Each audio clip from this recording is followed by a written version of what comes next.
Hello, I'm Lee Davis. I'm taking it upon myself to record this video just to capture some general reactions. Is a longtime fan of the Liverpool-based death metal band Carcass, which I happen to be wearing this T-shirt of, which actually wasn't intentional. I just happened to be wearing this as my lounge around shirt, and when I just coincidentally when I figured now would be the time I'd do this cheesy video. So yeah, of course this is incredibly nerdy, but it just feels so proper. Is just such a long-time fan, and so to recap, and I won't give you the long history of Carcass and all that stuff. You know, any fellow geek out there, you can get the story from so many sources out there. I'm just going to talk about you know, my experience and memories of discovering one of the best metal bands to me in the world. You know, I'm not that kid anymore that is gonna tell you why my band, the band I like, is so much better than the band you like. I'm not really concerned about all that. But I will just say, Carcass was just a phenomenal band to discover when you're, you know, when you're at an age and you're just trying to figure out what out there is you know, and all these kids are into all these bands. And you're like, well, that's not my band. That's not my band. I can't, you know, I wasn't feeling all this stuff, all that stuff that was hot in the '90s. And I guess in a way it was kind of late in the game. But I was 14 and I discovered Heart Work. If MTV is good for anything, it's that they played the song Heart Work off the album one night on the you know, that Ricky Rackman thing. And it kind of just piqued my curiosity. It wasn't really love at first sight, but I ended up taking a $10 plunge on the cassette of Heartwork. Yeah, cassette. You know, anyway. You know, I definitely found the band that just really kind of summed it up for me. And what ensued from there on was me just becoming a ravenous fanatic, you know, almost pathetically so. I was obsessed by owning all their T-shirts. Yeah, here I am still wearing one. Anyway, I'm not ashamed of it, but I love the band so much. And I did become kind of arrogant. You know, I was wondering why people were wasting so much time listening to all this other stuff when Carcass was right there. You know, no one was talking about Carcass. I said, don't you understand? This is the best band in the world. Anyway, whatever. Oh, my bad. Whatever. But you fellow fans ought to be able to feel and understand this. So. Anyway, just as I came to discover more about the band and dig up, it was hard to get albums back then. I'd have to find mail orders that were still carrying their you know, the back catalog of their earlier releases. But you know, I'll say one tremendous accomplishment on their part, and a lot of people would agree, I hope, is the spectrum of music. This whole new spectrum they created. It was the Carcass sound, and it wasn't just one sound. It was you know, they went through an evolution, and of all the bands that they inspired, there's different bands that kind of borrowed ideas and influences from this album or that album or these two albums. So they really had this range of sounds as they progressed, matured. You had, of course, the earlier, angrier, more juvenile time albums. You know, the first album, Reek of Putrefaction. I mean, just dig the name. If you're not a death metal fan, you don't even know what I'm talking about, and you just heard me say their first album's called Reek of Putrefaction. You know, you'll figure it out. It's you know, it was what it was. You know, so. Teenagers trying to, you know, being shocking and playing angry music and just having fun. So if you don't get it, then you know, you have no business even trying to figure it out. Yeah, as they matured and it became almost more eloquent, you know, it was morbid and raw and gritty and whatnot. But they had a definite finesse. And anyway, it was. You know, without going into a deep analytical spiel here, I'd just say that just their range of influences, like, just incredibly phenomenal. But one thing I kind of noticed on the part of the band themselves, I always kind of noticed in interviews Jeff Walker was fairly cynical about all the bands that, you know, borrowed their style. But you know, I gotta say, my general feeling is this: if people love your music so much that they have this strong desire to emulate it as I did. Want to make a sound like that. They say, "Oh my gosh, that is the sound I want to make." That's a tremendous compliment. And also, I don't really look at it as ripping off. This is just this is something I would like to say. I don't think it's ripping off the sound, especially when you're given a nod toward the person that influenced you. I mean, everyone borrowed some influence from somebody as they were developing their own style.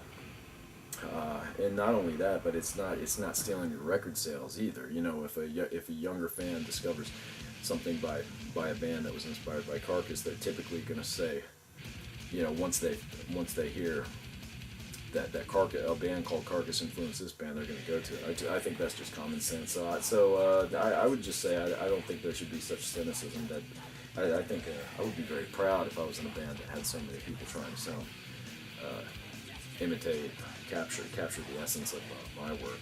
But anyway, on to the point. I read the article. I think it was a Terrorizer magazine, the heavy metal magazine, that got the first scoop on the new album, which I guess is called Surgical Steel. And I think the track list numbered at 15 or something like that. And I was reading the titles and oh my gosh, you know. So anyway, it was one of those moments where you definitely feel like a kid again. You know, you remember it just all of a sudden I was a teenager again, just reading news. And you know, I remember the anticipation of their final, what was then their final album, Swan Song. Just the kind of kind of ravenous appetite I had to get this new album. That's a whole other category. To this day, let me just point out, I think Swan Song was a fantastic metal album. You know, it's just very commercial and very catchy, and I'll still play it while I'm driving. It's just good to rock to. I think it definitely doesn't capture the kind of tongue-in-cheek horror that the former albums did. And I still think Heartwork is a tremendous death metal album, even if they deleted all the gore, which whatever. I could go on and on about that. But I think they're definitely kind of recapturing that attitude. I think it's going to be tongue-in-cheek, morbid. Monty Python meets Dead Alive or whatever. I don't know. I think it's going to be very fantastic. And the few shreds I picked up was Bill Steer is going to be doing vocals again. And if you're not a fan, just something to be understood is Jeff Walker does the high, raspy vocals I always thought were real cool, and Bill Steer does the really low growls.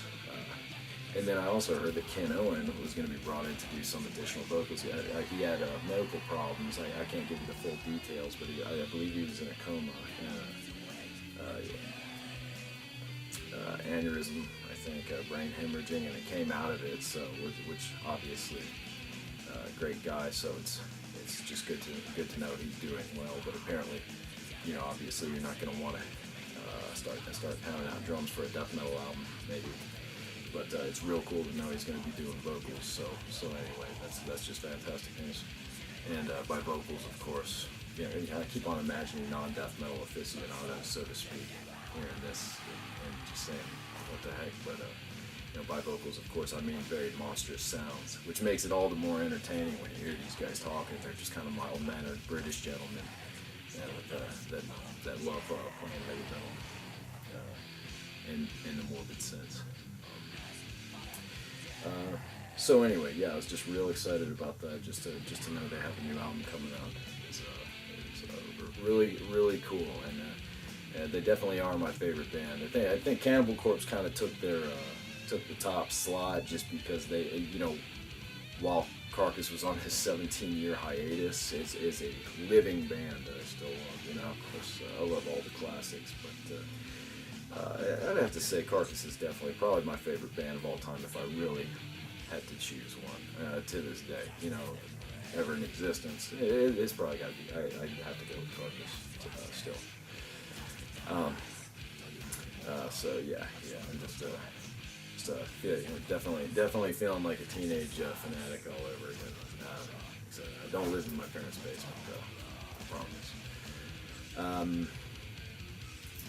So anyway, I don't know. If you've watched me just sitting here talking about this album, you can understand the whole point of this is just to capture my excitement, just my thoughts and feelings. I think this is going to be an outstanding album. I haven't heard a shred of it, but I just have a feeling this is going to be a very outstanding death metal album. And is a long-time fan. I think if you're into metal, if it's not, if Carcass isn't your thing, then whatever, you know, that's fine. But it is. I would really encourage everyone to pick this up and just see what it's all about, and see the core of what set all this other metal life in motion. The metal scene, if you care about it at all, it should be well understood that in death metal, we would be looking at a totally different creation if it wasn't for Carcass. You know, they're one of the they're just part of. Well, what am I even trying to say? A very large part of the foundation, I guess you might say. Yeah, cornerstone. Hey, yeah, cornerstone. I like that. Or a cornerstone of the metal temple. Sure. Yeah, but really they just unleashed such an abundance of influence on all these bands. And I personally, on a side note, I'd like to check out all the Carcass clone bands out there. There have been a lot of cool ones over the years. If I ever happen to hear from my friend in Germany, Mark Habicht of Dysentery, I'd like to just mention Dysentery. He was a big Carcass fan, and when he got some fan mail from some American dude, kid who was saying, "Hey, I like Carcass too. I like your music." You know, he's very appreciative and nice guy. So Mark, if you ever happen to see this, and hi, or whatever's German for hello, Guten Tag, I don't know. Yeah, so I'm sorry if I didn't give you the whole rundown or what you were looking for to hear about this album. All you really need to know is it's going to be out eventually on some label. It's called Surgical Steel. I think you should check it out.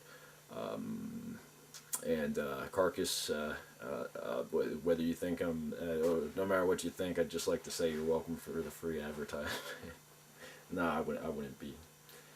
I wouldn't be that bold. Anyway, just real happy that Carcass is back with this album. I think it's really really great that they're doing this, and the fans will be very happy. I can't say enough good things. Really gives me something to look forward to. You know, there's a lot of these. There's not so many new metal bands out there that you know get me quite as elated. This is going to be some seriously good stuff. I can go on and on about it, but I'll save it for next time I'm hanging out with my metal buddies and we're just sitting around talking metal endlessly. All right.